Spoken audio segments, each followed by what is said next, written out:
everyone, and welcome to Anzu.io's Gaming Upfront. Anzu is the world's leading in-game advertising technology, the only platform to bring ad viewability, programmatic capabilities, and brand lift measurement to mobile, PC, console gaming, esports, and streaming. I'm Natalia Vasilieva, VP Marketing at Anzu, and I'm delighted to be accompanied today by Grant Patterson, Business Director at the WPP Sports Practice. Today, we'll discuss all things gaming, and we'll take a deep dive into the relationship between advertising and gaming. Grant, can you please introduce yourself? Well, hi. As you said, Natalia, I'm Grant. I work at the WPP Sports Practice, which traditionally is focused on sports marketing, but increasingly as gaming and esports have become a significant growth area for our clients and a sort of area of strategic focus for WPP in general. It's become more and more part of my role. So excited to have a sort of in-depth chat about loads of different stuff that's happening. So gaming and advertising coexist for a long time, but they never go together or still don't go together hand in hand. There are a lot of myths, misconceptions, and bias around gaming and gamers. What's the current status of gaming in the advertising industry? Yeah, so I think there's a sort of long, as you were saying, a long overdue recognition of the potential that gaming has as a marketing platform or a marketing channel. So, I'd sort of characterize it as very much still on the upward curve, sort of nascent, very much a growth space that I think for a lot of clients is becoming quite intriguing. But there's a high level of uncertainty, I think, and clients have a lot of questions and concerns and sort of curiosity generally about the space, which I think is brilliant. I think there's married with that exciting and enthusiastic discussion, there is a need for, I guess, more honesty and clarity about the reality of the gaming space. Like you were saying, there are a lot of misconceptions. And I think what we'd probably call sort of cognitive biases about who gamers are, what the gaming industry is like, what video games do, their benefits, potential drawbacks. And so I think there's a lot of misinformation out there. And I think typically the narrative or the public discourse, particularly in the marketing industry to date, has focused around one particular subsection of gaming, that being esports.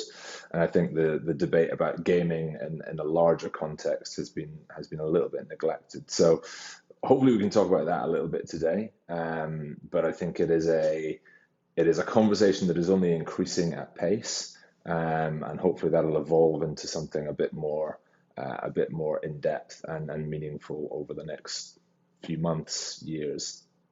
Yeah, I can't agree more. There are so many uncertainties and concerns around gaming, and we need to demystify all the nerd stuff that gamers are only the teenagers who play at the backyards. Yeah, that's right. With all of this issues that we still have and the industry still experiences, how would you describe the current relationship between gaming and advertising in a single word? Can I have 2 words? If you can give me 2 words, I'd say cautiously curious. So I think there's a lot of interest and intrigue, but I think a lot of that is characterized by, like we were saying, a level of uncertainty, both at an agency and at a client level. So I think agencies equally, arguably feel just as either misinformed or uninformed about the gaming space. And it's difficult to know where to start because it is an industry that is, significantly larger than most other entertainment vectors. So, there's a difficulty in identifying the right place to start that conversation. But I think the sort of inherently curious nature of most marketers means that they are interested in starting that conversation. We just need to help, sort of steer it in the right direction. Yeah, I think it's curiosity mixed up with the necessity to discover the new platforms because the existing ones are not effective anymore. And that's another thing that pushes the industry forward. Yeah, but that's a nice one. Great. And just on that point in particular, I think a lot of the debate so far has been sort of characterized by like we mentioned, sort of old, fairly inaccurate perceptions of who gamers are, what they're like, what they do. And so if we can reset, I guess the dial or the way that that conversation is happening to move away from, a conversation that's kind of around, well, why gaming, to be, well, why not gaming? Then I think that's a more positive conversation to be having, because then that brings in really interesting conversations about the benefits that gaming has for a lot of people from an educational, mental health, creativity, expression point of view, which is a more positive conversation to be having than just, oh, I'm worried about brand safety, or I'm worried about violence in video games, or I'm worried about, certain tribes within the gaming community. Right.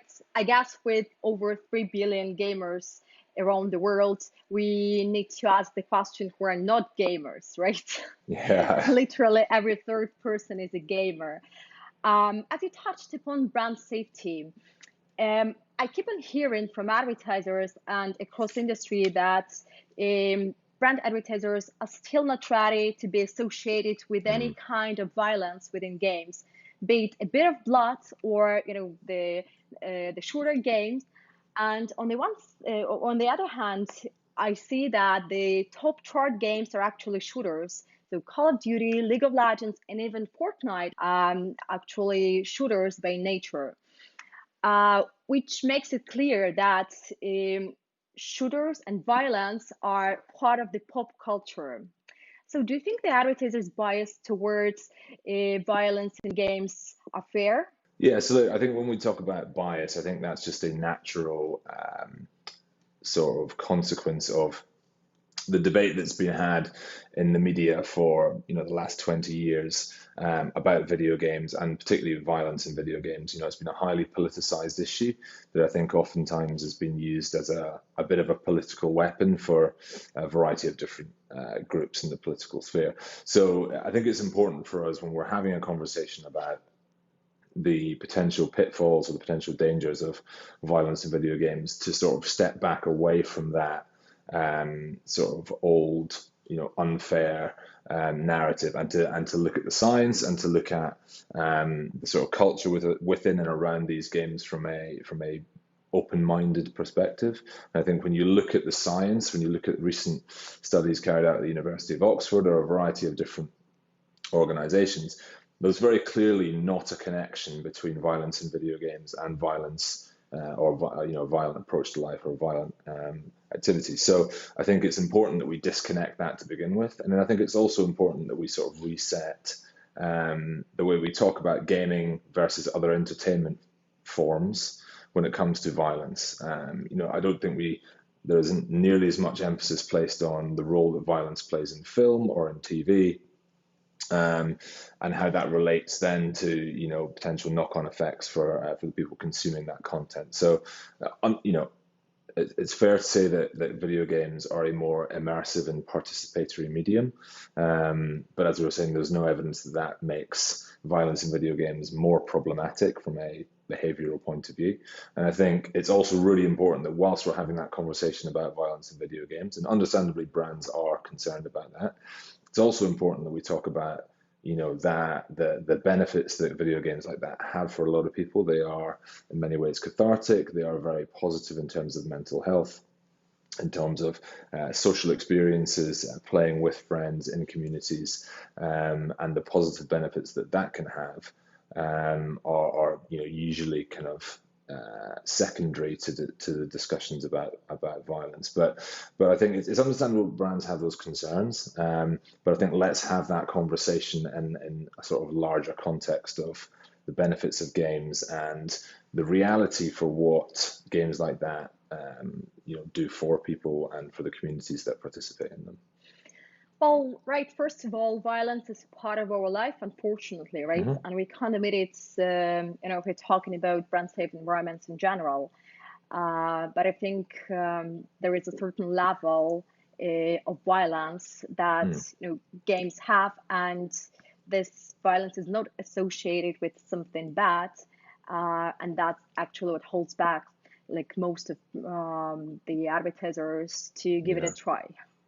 Well, I think, there's two extra things there as well. Is, in the sporting world, obviously, there are a huge number of sports that feature some level of, violence to one extent or another, whether it's the NFL, rugby, mixed martial arts, boxing.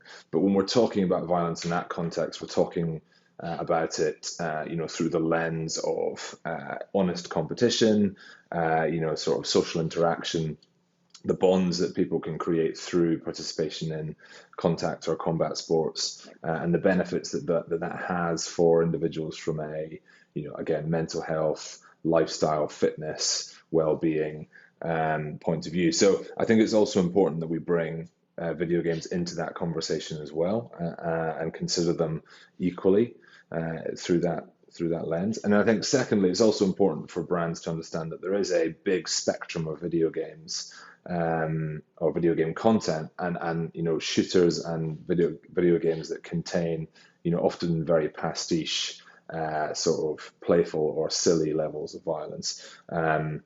There's a huge long tail to the gaming industry that doesn't feature that at all, right? So hugely popular games like Little Big World or Dreams or Minecraft, Fall Guys is the more recent example.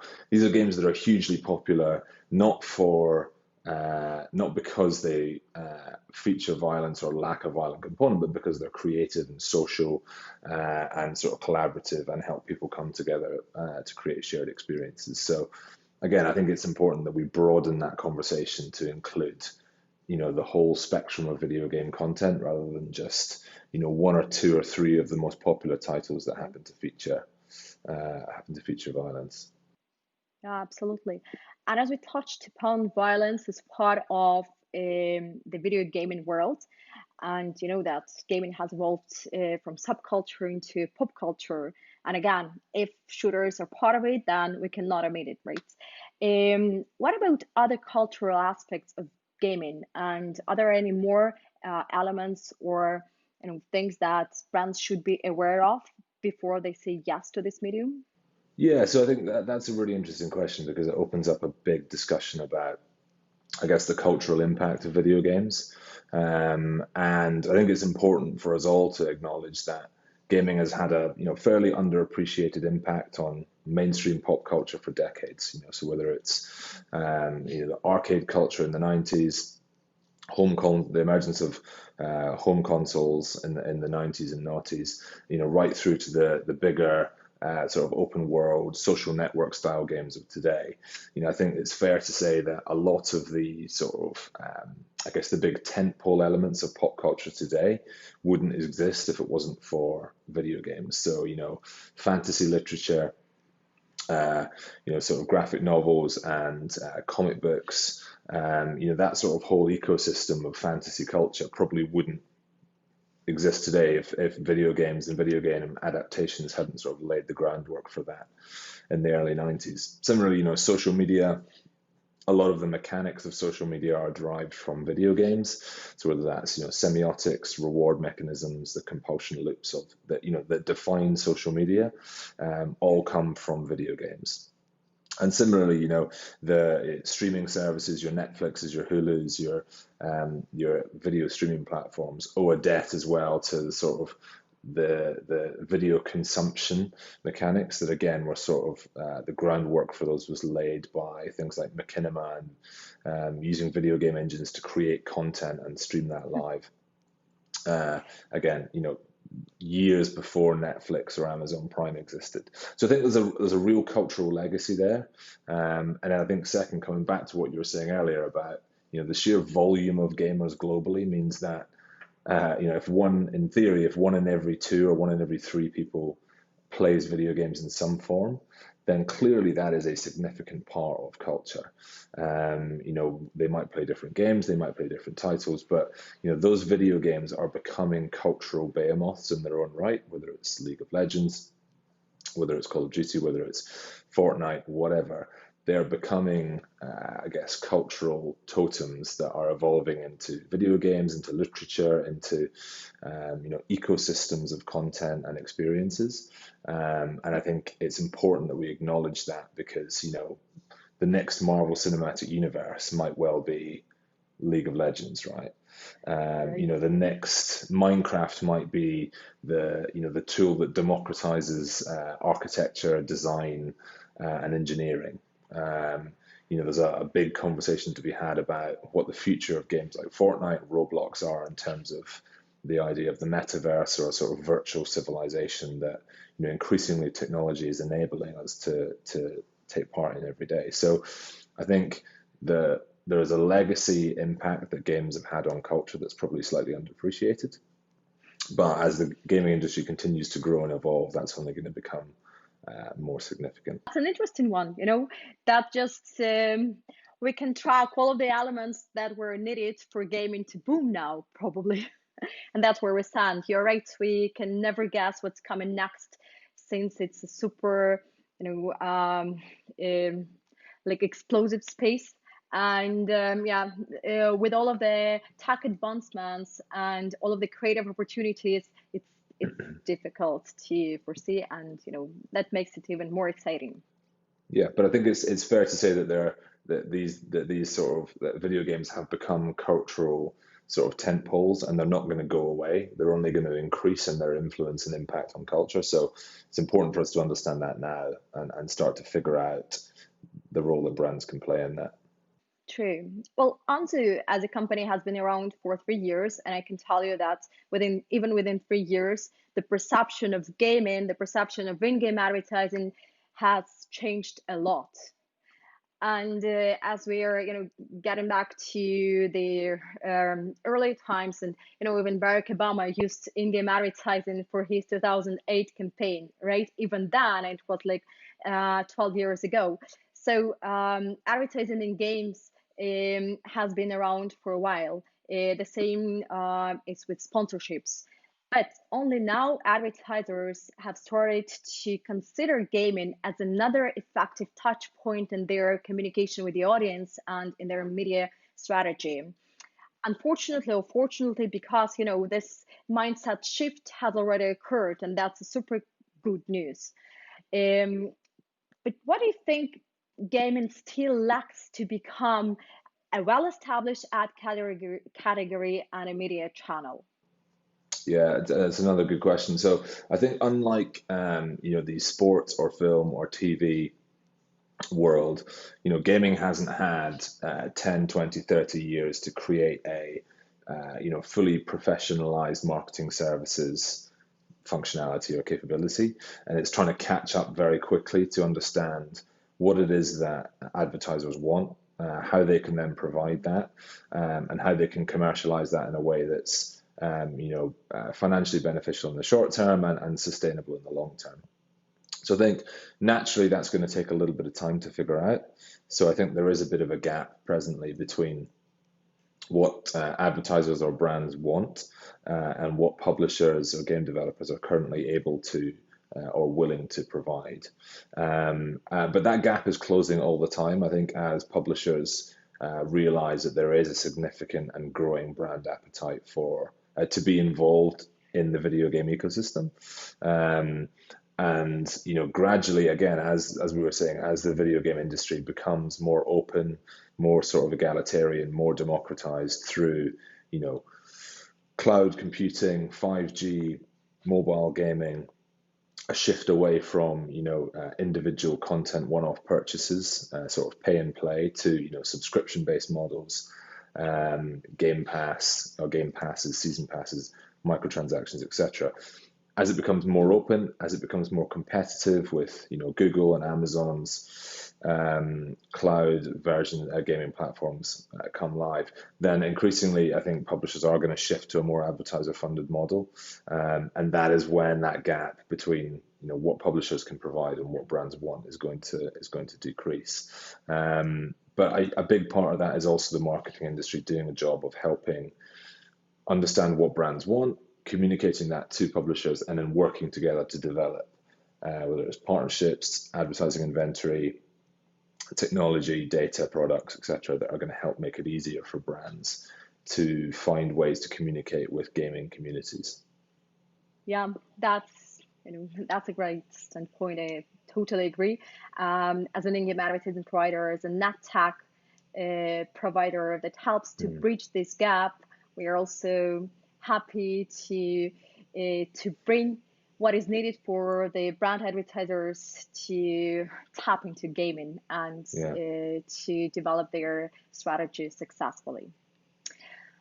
Great. Thank you so much for the discussion. It was really fascinating to hear all of the history and all of the elements that contributed to the development of gaming. That's an interesting angle around the cultural aspect of gaming. And as discussed, that would be great to see what's coming next in the gaming advertising love story. And I'm sure that everybody is eager to explore this. And I'm also sure that 2021 will be the year of gaming. That's what my gut feeling tells me. Well, I think the 2020 decade is going to be the decade of gaming. I think we can both agree on that. As for what's next in the love affair, I think closer collaboration, more partnership, and better education, hopefully. Hopefully. Yeah, that's a really fascinating time. Thank you for the great discussion. It was Anzu.io Gaming Upfront as part of the IAB UK Gaming Upfronts, and I was accompanied by Grant Patterson. Thank you for being with us. No problem at all. Absolute pleasure. Thanks, Natalia. Thank you.